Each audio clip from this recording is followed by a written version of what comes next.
वो थक गई है तुम्हारे साथ समझौते कर करके। उसने हर बार अपनी शादीशुदा जिंदगी को एक मौका दिया और तुमने हर बार उसके एतबार की धज्जियां बिखेर दी। और तुम कह रहे हो कि छोटी सी मिसअंडरस्टैंडिंग हो गई। तुम अच्छी तरह से जानते हो कि शब्बीर अपने आखिरी वक्त में कितने अपसेट थे। उन्हें खुद पर गुस्सा था कि उन्होंने तुम्हारी नेचर जानते हुए अपनी बेटी का हाथ तुम जैसे नाकाम और नकम्मे लड़के के हाथ में दे दिया। छोड़ो नफीसा, अब ये पुरानी बातें छेड़कर मामले को क्यों उलझा रही हो? हम यहाँ मामला सुलझाने बैठे हैं, उलझाने तो नहीं। और घर बचाने के लिए छोटी छोटी बातों को इग्नोर करना पड़ता है। क्यों नवाज? देखो साहब,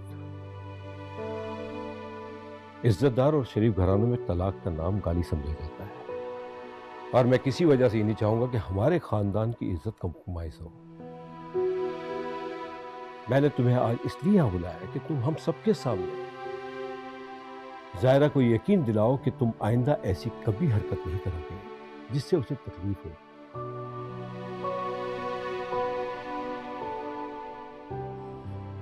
तुम्हें जायरा का दिल साफ करना होगा। I hope you understand.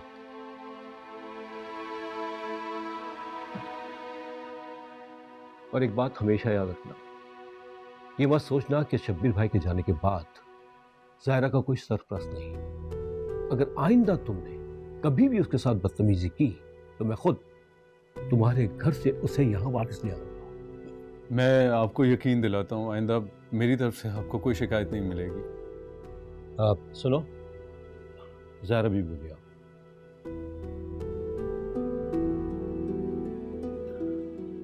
Thank you so much Shanze. आप मुझे शर्मिंदा कर रही हैं। पहले ही मेरी आंखों के सामने आपके साथ इतनी ज्यादती हुई है और मैं कुछ भी नहीं कर सकी इस बारे में। मुझे बहुत अफसोस है। तुम क्या कर सकती थी? मेरे नसीब से तो नहीं लड़ सकती थी ना। वैसे भी अपने अपने हिस्से के दुख सबको खुद ही झेलने होते हैं। भाजी, आपके मामू आपको बुला रहे हैं।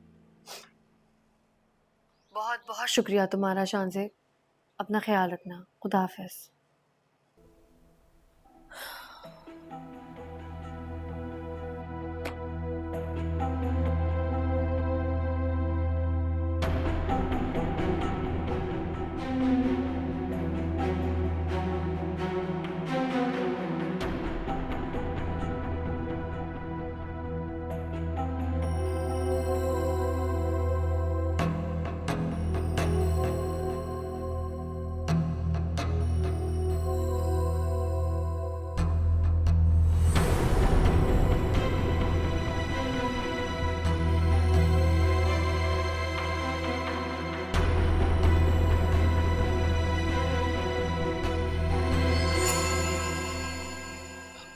अरे बेटा, वहां क्यों खड़ी हो? यहाँ के बैठो।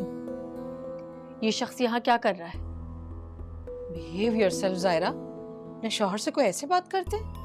मैं आप लोगों को कितनी दफा बता चुकी हूँ कि अब ये मेरा शौहर नहीं है। और हमने तुम्हें कितनी बार समझाया है कि लड़की को घर बनाने के लिए कंप्रोमाइज करने पड़ते हैं। तुम दुनिया की कोई अनोखी लड़की नहीं हो जिसके साथ ससुराल में ये प्रॉब्लम्स हुए हैं। बेटा, हर लड़की को ये प्रॉब्लम फेस करने पड़ते हैं। इसका मतलब ये नहीं कि वो जज्बात में आके अपना घर बर्बाद कर। मेरा घर टूट चुका है और टूटे हुए घर और दिल दोबारा नहीं जुड़ते हैं। ये सब जज्बाती बातें हैं। जिंदगी जज्बात के सहारे नहीं गुजारी जाती। जिंदगी गुजारने के लिए कड़वे घूंट पीने पड़ते हैं, दिल पर पत्थर भी रखने पड़ते हैं। इसलिए अक्लमंदी यही है बेटा कि अपनी जिद खत्म करो और साथ के साथ चुपचाप अपने घर चले जाओ। मैं इस आदमी के साथ कभी नहीं जाऊंगी। बेटा, बेकार की बातें मत करो। हमने इसे समझाया है, वो आइंदा ऐसी हरकत नहीं करेगा। बेटा, फिर भी अगर ये बात ना आया तो हम बैठे हैं ना यहाँ। इसे तुम्हारे साथ कोई ज्यादती नहीं करने देंगे। इसने जो करना था ना मेरे साथ, वो कर लिया।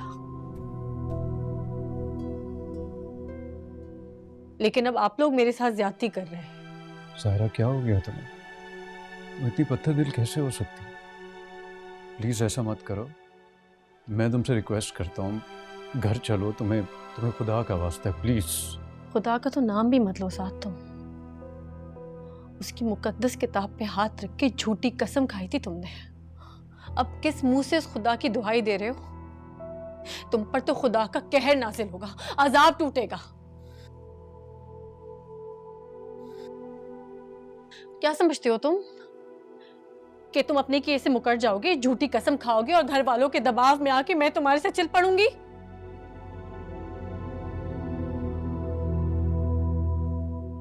नहीं साथ नहीं, मैं मजबूर जरूर हूं लेकिन कमजोर नहीं हूं। मत मानो कि तुमने मुझे तलाक दी। मुझे कोई सबूत नहीं चाहिए क्योंकि मैं फैसला कर चुकी हूं कि मैं अब तुमसे खुला लूंगी।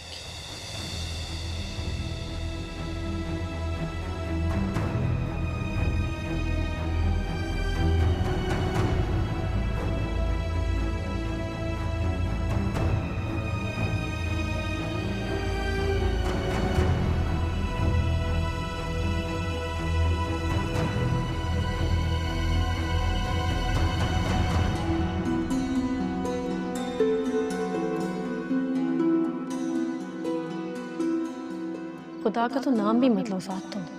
उसकी मुकद्दस किताब पे हाथ रख के झूठी कसम खाई थी तुमने। अब किस मुंह से उस खुदा की दुहाई दे रहे हो? पर तो खुदा का कहर नाजिल होगा, अजाब टूटेगा। निकाले इस शख्स को यहाँ से, ये मेरे बाप का कातिल है। मारा इसने मेरे बाप को। मुझे तो तुमसे कभी इतनी मोहब्बत की जितनी नफरत हो गई। मुझे कोई सबूत नहीं चाहिए क्योंकि मैं फैसला कर चुकी हूँ, मैं अब तुमसे खुला लूंगी। मोहब्बत तो क्या, तुम जैसा शख्स हमदर्दी के भी लायक नहीं जाओ से, और आइंदा यहाँ नहीं। मुझे कोई सबूत नहीं चाहिए क्योंकि मैं फैसला कर चुकी हूँ कि मैं अब तुमसे खुला हूँ।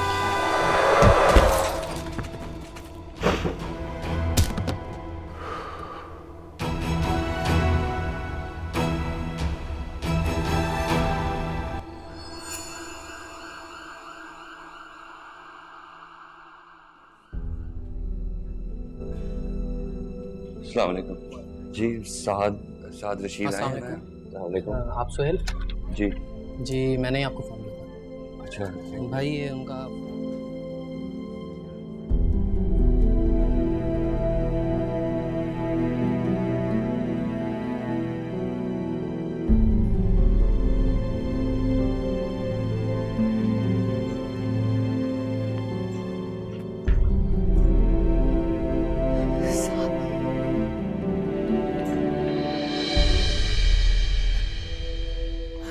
साथ क्या हुआ है? डॉक्टर साहब, ये हमारे पेशेंट हैं, इनको क्या हुआ? जी वैसे तो ज़्यादा चोटें नहीं आई पर ये होश में नहीं आ रहे, इस वजह से इनका सीटी स्कैन करना पड़ेगा। हम आज इनको एडमिट कर लेते हैं और सुबह सीटी स्कैन के लिए ले जाएंगे। आप बस रूम का अरेंज करें, ठीक है? Thank you.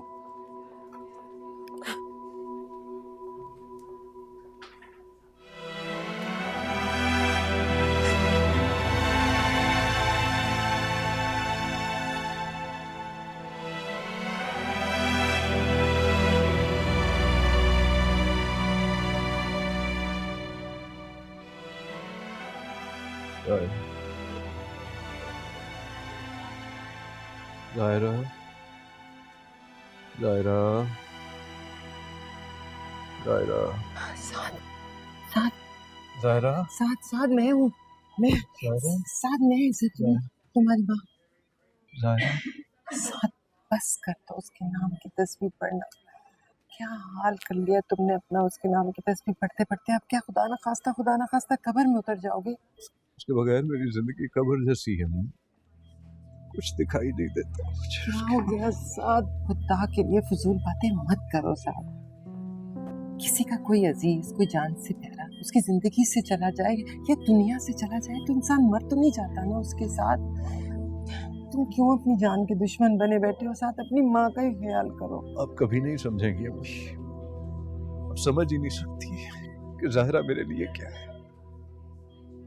उसके बगैर एक कदम नहीं चल सकता। जिंदगी का इतना लंबा सफर मैं उसके बगैर कैसे तय करूंगा? अम्मी मुझे आप ये बताओ, जीना ही नहीं चाहता अम्मी, मुझे मर जाना है। मैं पता नहीं साथ साथ क्या कर रहे हो साथ?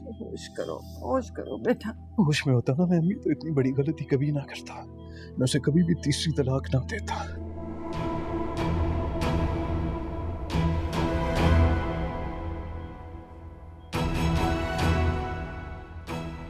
ये क्या कह रहे हो साहब? ज़ारा झूठ नहीं बोल रही कि अम्मी, वो बिल्कुल सच कह रही है। मैंने उसे तलाक दी है, एक बार नहीं, 2 बार नहीं, 3 दफा। मैं गलती पे गलती करता रहा, वो बार बार मेरी गलती को माफ करती रही। मोहब्बत के लिए मुझे माफ करती रही, मैं मोहब्बत को एक्सप्लॉइट करता रहा। मैं हम निकाह जैसे मुकद्दस रिश्ते में थे अम्मी, मैंने इस रिश्ते को पामाल कर दिया, मैंने मजाक बना दिया इस रिश्ते को, और इस गलती ने मेरा सब कुछ छीन लिया, मुझसे सब कुछ छिन गया, मेरा सब कुछ खत्म हो गया। वो मेरे पास वापस नहीं आएगी। अच्छा बस, इधर देखो, इधर देखो, मेरी बात सुनो। वो आएगी, उसे आना पड़ेगा। मोहब्बत की खातिर ना सही, वो इज्जत की खातिर वापस आएगी। बस तुम मुझसे वादा करो, तुम कभी किसी के सामने इस बात का जिक्र नहीं करोगे कि तुमने ज़ाहिरा को 3 बार तलाक दिया। वादा करो मुझसे, वादा है? तुम्हें अगर ज़ाहिरा अपनी जिंदगी में वापस चाहिए तो ये बात तुम्हें अपने दिल में दफन करनी है। तुमसे कोई गलती नहीं, कुछ गलत नहीं किया तुमने। तुम सुन रहे हो ना साहब?